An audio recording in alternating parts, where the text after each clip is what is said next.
This is Armageddon News. In this broadcast, we'll discuss the second coming of Jesus Christ, which occurs at the same time as a magnetic polar flip and catastrophic global earthquake.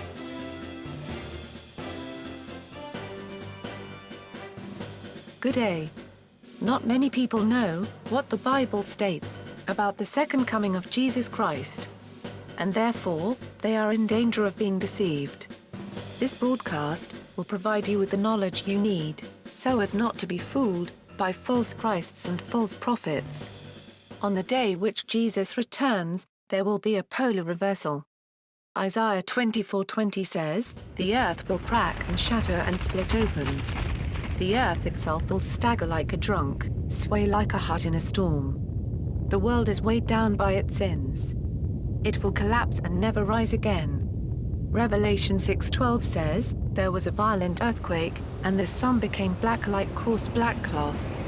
And the moon turned completely red like blood. The stars fell down to the earth, like unripe figs falling from the tree, when a strong wind shakes it.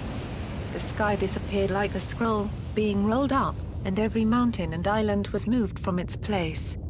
The polar flip will make the stars race across the sky, and the vacuum created from the reeling of the earth will pull the atmosphere along the ground, trying to catch up, creating what is known as a roll cloud, which will pull with it the dust and ash created from the global earthquake. Psalm 97:5 says, "The mountains melted like wax at the presence of the Lord." The global earthquake will be so bad that every hill and mountain will crumble. Revelation 16:20 says, "And every island fled away, and the mountains were not found." Revelation 6:15 says, "The kings of the earth, the princes, the commanding officers, the rich, the strong, and every slave and free person, hid themselves in the caves and in the rocks of the mountains.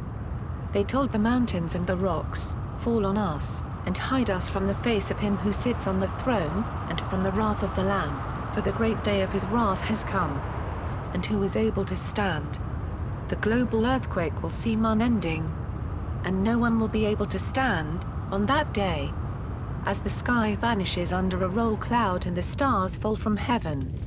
The buildings in every city in the world will collapse into utter destruction, killing millions." Isaiah 30:25 calls it, "the day of the great slaughter, when the towers fall." And just when you thought it couldn't get any worse, Revelation 16:21 says, "Hailstones, weighing about 100 pounds each, fell from the sky on people." After the volcanic ash and dust from the global earthquake has been kicked up into the sky, it will combine with a supercooled atmosphere from the vacuum created by the Earth's reeling. This will result in hailstones, which weigh about 100 pounds each. Matthew 24:30. "Then, the sign of the Son of Man will appear in the sky. And all the peoples of earth will weep, as they see the Son of Man, coming on the clouds of heaven, with power and great glory. The great trumpet will sound, and he will send out his angels to the four corners of the earth, and they will gather his chosen people from one end of the world to the other." Revelation 1:7 says, "Look, he is coming on the clouds. Everyone will see him, including those who pierced him. All peoples on earth will mourn over him." The Bible says everyone on earth will see him, because at that time, the earth will be reeling from the polar reversal, allowing every place on earth to see the coming of Jesus Christ. 1 Thessalonians 4:16 says, "There will be the shout of command, the archangel's voice, the sound of God's trumpet, and the Lord himself will come down from heaven. Those who have died believing in Christ will rise to life first. Then we, who are living at that time, will be gathered up along with them in the clouds to meet the Lord in the air. And so we will always be with the Lord." This is what is known as the Rapture. It will occur when the global earthquake begins, and the Christians will be saved from this terrible wrath of God poured out upon mankind. All those believers who have turned to Christ during the tribulation and are still alive will be gathered together with the resurrected Christians, and will be collected by God's angels from the four corners of the earth and brought together to meet the Lord in the air. 1 Corinthians 15:51 says, that when the resurrection happens, Jesus will transform his people, mortals into immortals. And God's army of angels will gather his Christians, bringing them to Jerusalem, where they will appear from heaven with the Lord, to defend Israel. Revelation 19:11 says, and I saw heaven opened, and behold a white horse, and he that sat upon him was called Faithful and True, and in righteousness he does judge and make war. Zechariah 14:4 says, he will take his stand on the Mount of Olives east of Jerusalem, and the mountain will split in half, forming a wide valley that runs from east to west. From here, Jesus will go out to wage war against the Antichrist and his army, and the many Arab nations, coming against Jerusalem and Israel. Joel 3:16 The Lord roars from Mount Zion. His voice thunders from Jerusalem. Earth and sky tremble. But he will defend his people. Revelation 19:14, and the armies which were in heaven followed him upon white horses, clothed in fine linen, white and clean. Joel 2:4, they look like horses. They run like war horses. As they leap on the tops of the mountains, they rattle like chariots. They crackle like dry grass on fire. They are lined up like a great army, ready for battle. As they approach, everyone is terrified. Every face turns pale. They attack like warriors. They climb the walls like soldiers. They all keep marching straight ahead and do not change direction or get in each other's way. They swarm through defenses, and nothing can stop them. They rush against the city. They run over the walls. They climb up the houses and go in through the windows like thieves. The earth shakes as they advance. The sky trembles. The sun and the moon grow dark, and the stars no longer shine. The Lord thunders commands to his army. The troops that obey him are many and mighty. How terrible is the day of the Lord!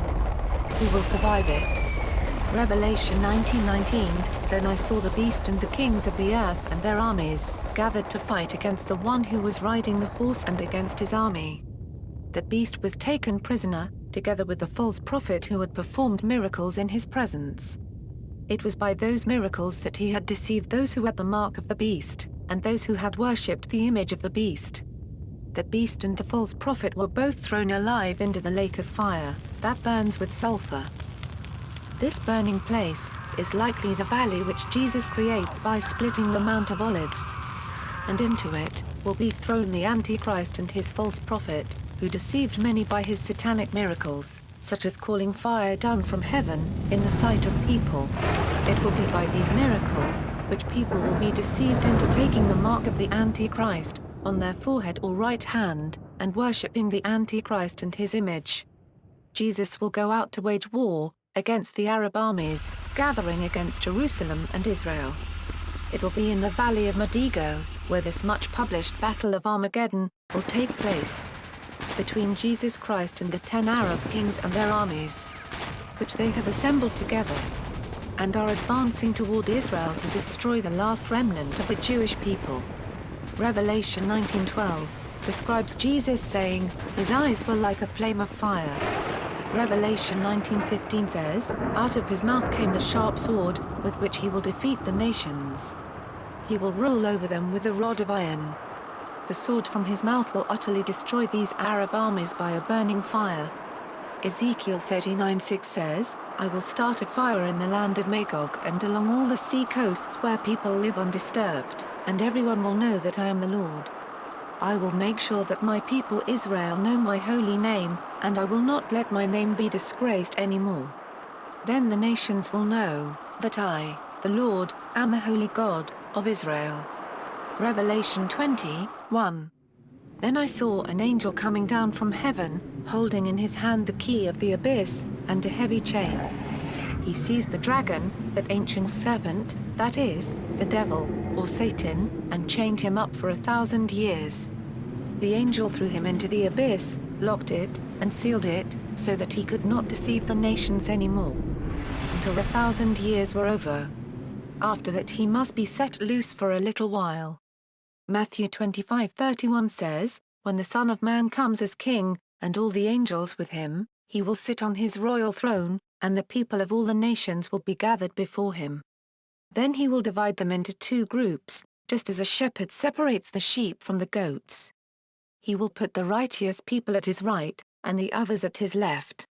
Then the king will say to the people on his right, "Come, you that are blessed by my Father.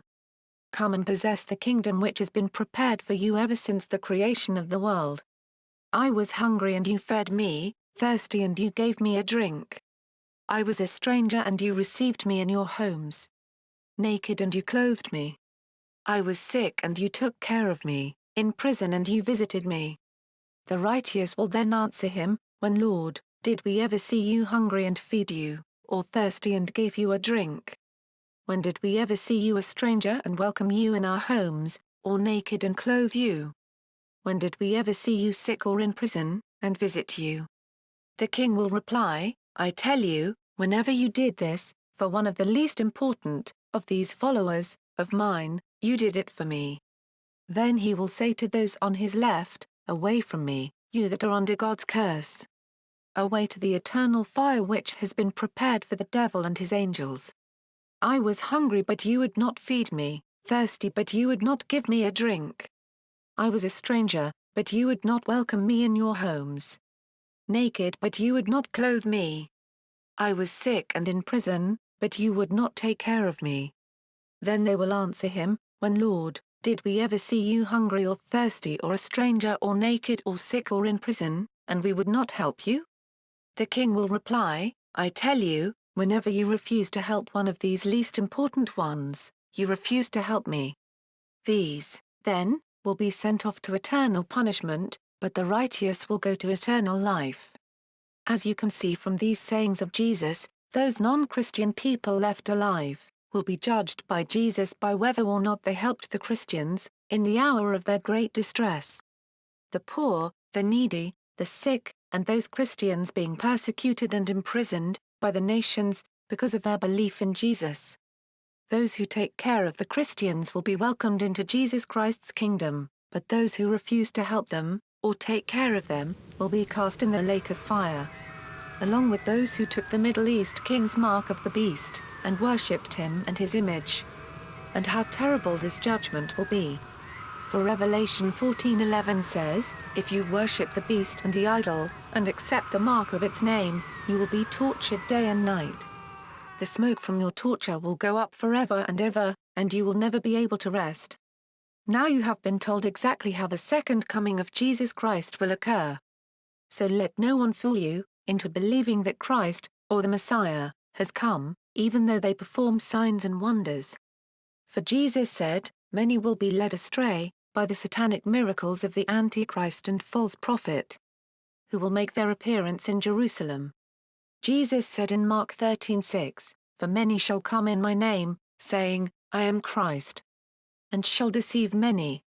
Matthew 24:24 says, "For there shall arise false Christs, and false prophets, and shall show great signs and wonders. Insomuch that, if it were possible, they shall deceive the very elect." 2 Thessalonians 2:3 says, "Do not let anyone deceive you in any way. For the day will not come, until the final rebellion takes place, and the wicked one appears, who is destined to hell. He will oppose every so-called God or object of worship, and will put himself above them all. He will even go in and sit down in God's temple and claim to be God." Those in Jerusalem, the Middle East and the world will be deceived by this man, who will sit in God's temple in Jerusalem and claim to be God. And the false prophet, whom biblical scholars believe will impersonate Jesus Christ himself, will try and deceive all by his satanic miracles, telling the world that the Bible is a lie, and all must submit to Islam and the Mahdi. And there will be a great apostasy, and many who thought they were Christians will believe this false prophet. So let no one deceive you, claiming to be Christ or God. For Jesus will only return on the day the earth's poles reverse, and a global earthquake reels the earth, turning it upside down, and leaving every city in the world in utter ruin and destruction. Now it's time for you to make your decision. Whether to accept Jesus Christ as your personal Savior, or reject him. The Bible tells us that those who reject the great love of God that he showed on the cross, will find themselves thrown into the lake of fire, for eternity. And how terrible this judgment will be. Dear friends, it is the truth. Those who reject God's Son reject the eternal life, which is freely given to all who accept Christ. God has given us free will, he will not force you to love him. But he has shown us how much he loved us. For even in our sin, he took our punishment on the cross, so that we might not be found guilty of breaking God's law on the day of judgment. Dear friends, what greater love could God have shown than to take our penalty and suffer for our sins? Those who reject Christ have rejected the one who suffered pain beyond description out of his great love for us. How terrible it will be for those who have rejected such love. And God did not make eternal life something you had to buy, but he made it a free gift to all those who believe. John 3:16. For God so loved the world, that he gave his only begotten Son, that whoever believes in him should not perish, but have everlasting life. Please pray this prayer today. Father God, I believe that you sent your Son, Jesus Christ, to die on the cross for my sins. I believe that he died, and was resurrected, and is coming back to judge the living and the dead. Father, I repent. Please forgive me of all my sins. Come into my heart, and make me your child. In the name of your Son, Jesus Christ. Amen. If you have said this prayer, you are now a child of God. Please go and find a born-again Christian church, where you can have fellowship with other believers. Thank you for listening. Please see our other broadcasts on the end days. This program has no copyright and may be distributed freely.